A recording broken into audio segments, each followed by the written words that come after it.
Kisah nyata, niat merantau mau kerja, malah setor nyawa. Menurut cerita dari warga, dulu di rumah itu pernah ada tragedi pembunuhan yang dilakukan oleh beberapa orang dan didalangi oleh adik kandung yang punya rumah. Lalu dia berhasil dihabisi dengan cara disembelih tepat jam 12 malam di dalam kamar. Tapi sebelum dia meninggal, dia sempat bersumpah. Mereka menghabisi nyawa si pemilik rumah karena sudah tidak tahan dengan kelakuan dan kejahatan yang dilakukan pada warga sekitar, termasuk sama keluarganya sendiri.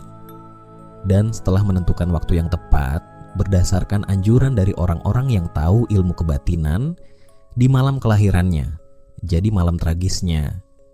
Dan ternyata sumpahnya benar-benar terbukti saat pertama kali ada sepasang suami istri yang menempati rumah itu dan mereka ditemukan meninggal dengan cara gantung diri di kamar. Disusul 1 tahun kemudian, ada seorang pemuda sama seperti Aris dan Arman yang juga bekerja, meninggal gantung diri di kamar itu.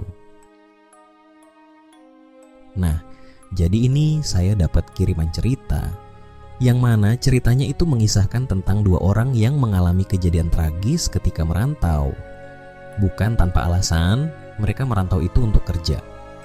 Dan pekerjaan mereka berdua itu sebagai tukang di salah satu perkebunan karet. Jadi setelah 3 jam perjalanan laut, akhirnya mereka berdua itu tiba di kota tujuan.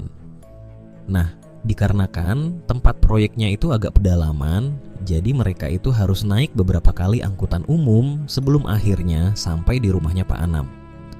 Pak Anam ini adalah bapak-bapak yang nantinya bakal nganter mereka berdua itu ke lokasi tempat kerja. Singkatnya, setelah 20 menit menumpang di bak pick up-nya Pak Anam, sampailah mereka di rumah yang bakal jadi tempat tinggal sementara. Sebut saja namanya Aris. Aris ini begitu sampai di depan rumah, dia itu ngerasa kalau ada yang aneh sama Pak Anam. Dia itu kayak gusar dan pengen cepet-cepet pamit. Singkatnya lagi, setelah Pak Anam ini pamit pergi, Aris sama temennya ini langsung masuk ke dalam rumah, beres-beres sama mandi. Dan kebetulan di rumah itu ada 2 kamar kosong. Si Arman, teman Aris ini nanya, mau tidur sendiri-sendiri atau sekamar? Dijawablah sama Aris, lebih baik sekamar aja biar nggak repot bersih-bersihnya. Ya udah, habis itu mereka istirahat. Tapi begitu masuk ke dalam kamar, si Aris ini langsung bisa ngerasain kalau ada hawa kurang enak di dalam kamar tersebut. Tapi Aris mencoba untuk membuang jauh-jauh pikiran itu. Takutnya kalau makin dipikirkan bakal kejadian. Nah, besok paginya ketika Arman sama Aris ini mau cari sarapan, tiba-tiba ada tamu yang datang bawa keronjot berisi bahan pokok makanan. Mereka itu bingung, karena sebelumnya yang bakal nganter barang-barang itu Pak Anam, tapi malah sebaliknya. Yang datang itu malah orang lain. Dan ketika ditanya Pak Anam kemana, si bapak itu malah kayak orang ketakutan sambil matanya itu ngeliatin rumah yang ditinggalin sama Arman dan Aris. Habis itu si bapak buru-buru pamit pergi. Nah, karena kejadian itu, si Aris ini jadi mikir, karena sudah ada 2 orang yang bertingkah aneh ketika melihat rumah itu. Pak Anam sama si bapak pengantar bahan makanan. Terus si Aris ini bilang ke Arman kalau ada yang gak beres sama rumahnya. Tapi karena si Arman ini orang yang gak percayaan sama hal-hal mistis, dia itu mengabaikan dan meminta Aris buat jangan mikir aneh-aneh. Kebetulan sore itu mereka berdua habis dari rumahnya Pak Anam membicarakan masalah pekerjaan. Dan pas di sela-sela obrolan itu, si Aris ini menanyakan tentang rumah tersebut.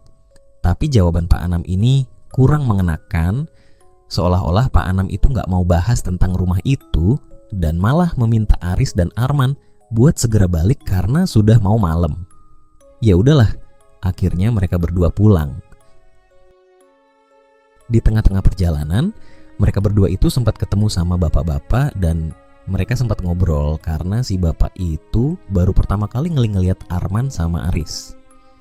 Si bapak itu nanya rumahnya di mana dan dijelasinlah sama Aris kalau mereka itu tinggal sementara di rumah tersebut.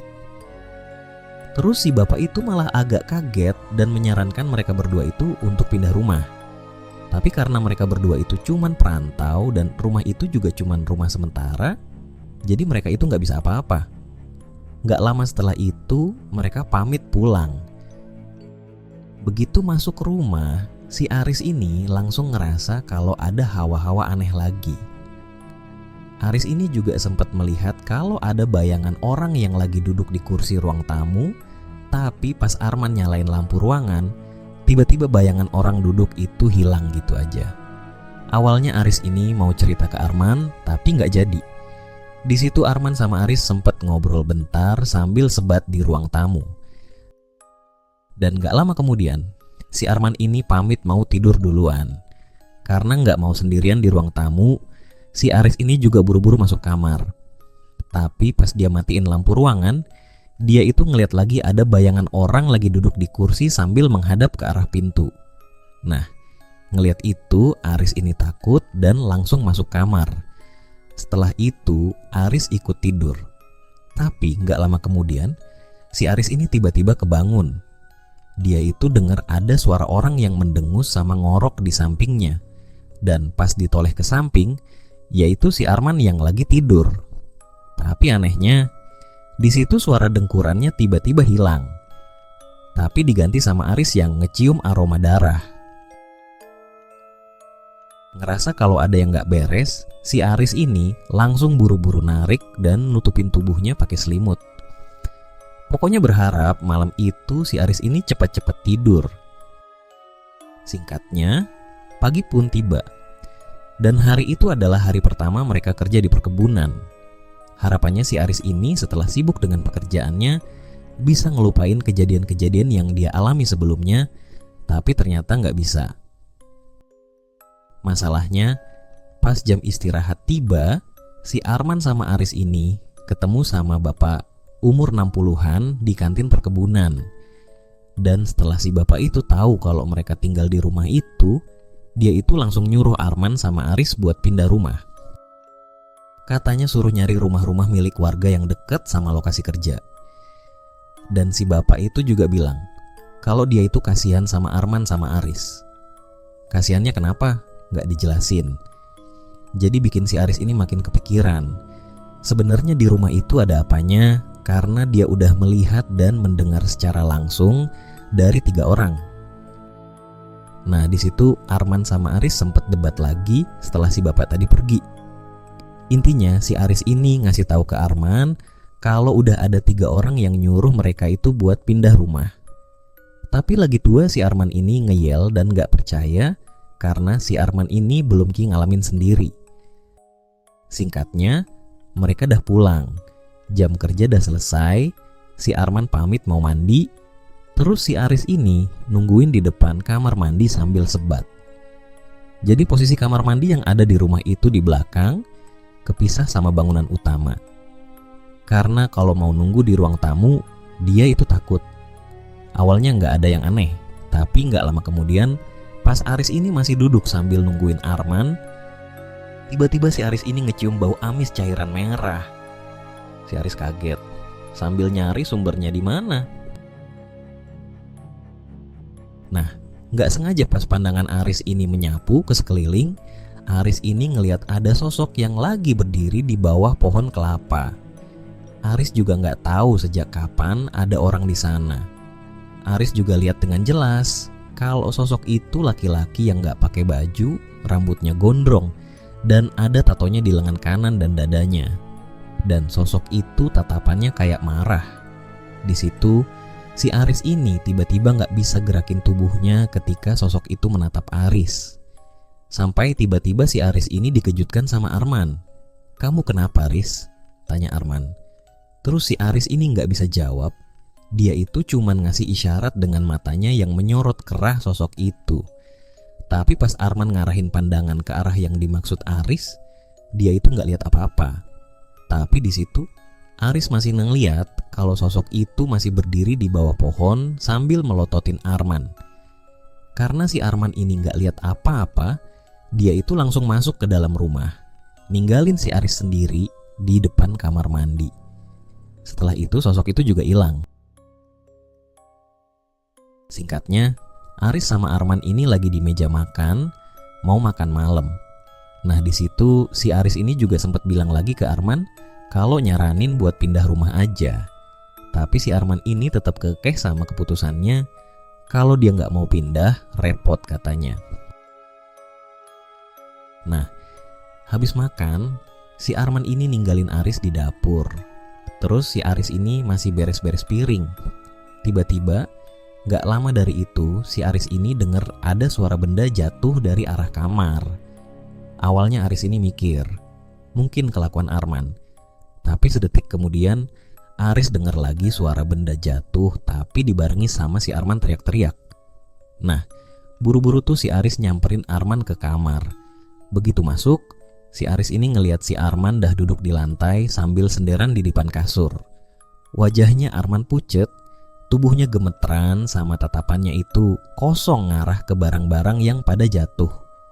Tapi bukan itu yang bikin si Arman ini ketakutan, tapi sosok laki-laki yang berdiri di samping lemari, sosok laki-laki yang pernah Aris lihat sebelumnya. Nah di situ si Aris juga sama ketakutannya. Terus gak lama kemudian, sosok laki-laki itu ngomong gini ke mereka, "Kalian sudah berani tidur di ranjangku." Terus sosok itu melotot ke arah Arman sambil bilang kalau Arman dah berani menghinanya. Menghina dalam hal apa? Di situ Aris dan Arman juga gak paham maksudnya. Terus gak lama kemudian, sosok itu deketin si Arman terus benturin kepalanya Arman ke pojokan dipan kayu sampai darahnya keluar kemana-mana. Dan ini tuh kejadian bener-bener nyata yang dilihat sama Aris. Nah di situ pas kepalanya Arman dibentur-benturin, si Arman ini gak teriak-teriak, dia cuman diam aja tapi nangis. Habis itu gelap, Aris sama Arman pingsan. Aris baru sadar itu di ruangan dah banyak orang. Aris agak lega karena dari salah satu orang-orang yang ngumpul itu, yang duduk di sebelahnya itu bapak yang dia kenal di kebun. Namanya Pak Wasis. Pak Wasis bersyukur kalau si Aris dah sadar. Setelah Aris udah bener-bener tenang, barulah dia cerita kejadian yang mereka alami. Sampai si Aris ini nangis pas cerita saking takutnya. Dan di situ Aris juga nanya ke Pak Wasis, "Si Arman di mana, Pak?" Dijawablah sama Pak Wasis kalau si Arman belum sadar, dia masih pingsan. Terus Pak Wasis juga nyaranin Aris buat tinggal sementara di rumahnya Pak Wasis dulu sama Arman, biar mereka aman. Nah menurut cerita dari Pak Wasis, dulu di rumah itu pernah ada tragedi pembunuhan yang dilakukan oleh beberapa orang dan didalangi oleh adik kandung yang punya rumah. Kita sebut aja namanya Hendarto. Mereka menghabisi nyawa Hendarto karena sudah gak tahan sama kelakuan dan kejahatan yang dilakukan sama Hendarto pada warga sekitar, termasuk sama keluarganya sendiri. Terus si Hendarto itu berhasil dihabisi setelah direncanakan lama. Karena Hendarto itu punya banyak ilmu, makanya yang ikut terlibat itu gak cuman 1 atau 2 orang aja, tapi banyak orang. Dan setelah menentukan waktu yang tepat, berdasarkan anjuran dari orang-orang yang tahu ilmu kebatinan, di malam kelahiran Hendarto, jadi malam tragisnya. Hendarto berhasil dihabisi dengan cara disembelih tepat jam 12 malam di kamar itu. Tapi sebelum Hendarto menghembuskan nafas terakhirnya, dia sempat bersumpah dia bakal mencari korban lagi untuk tinggal di rumah itu. Karena udah ada yang berani menumpahkan darah angkoronya di rumah itu. Dan ternyata sumpah Hendarto benar-benar terbukti saat pertama kali ada sepasang suami istri yang menempati rumah itu dan mereka ditemukan meninggal dengan cara gantung diri di kamar tempat Hendarto dieksekusi. Disusul 1 tahun kemudian, ada seorang pemuda sama seperti Aris dan Arman yang juga bekerja, meninggal gantung diri juga di kamar itu. Sejak hari itu, Aris gak berani lagi buat lihat apalagi masuk ke rumah itu. Sementara Arman yang udah sadar, dia terlihat agak linglung, sering nangis, dan teriak-teriak sendiri. Bahkan Arman sempat membentur-benturkan kepalanya tanpa sebab. Nah, masih inget sama Pak Enam kan? Dia akhirnya jadi sasaran kemarahan warga. karena udah berani menempatkan Aris dan Arman tinggal di rumah itu. Dan seiring berjalannya waktu, keadaan Arman gak berubah. Walaupun udah ditempuh dengan berbagai cara sama orang tuanya. Sampai akhirnya, sekitar 40 hari setelah kepulangan Aris dan Arman, takdir berkata lain. Arman meninggal tepat jam 12 malam. Dan di situ muncul banyak spekulasi liar kalau arwah Arman diambil sama si Hendarto. Tapi Aris percaya jika Arman mendapatkan tempat yang terbaik di sisinya. Semoga dari kisah ini kita bisa mengambil hikmahnya, bahwa setiap pengalaman, baik atau buruk, mengajarkan kita untuk menjadi pribadi yang lebih baik dan lebih bijaksana dalam menghadapi kehidupan. Tamat.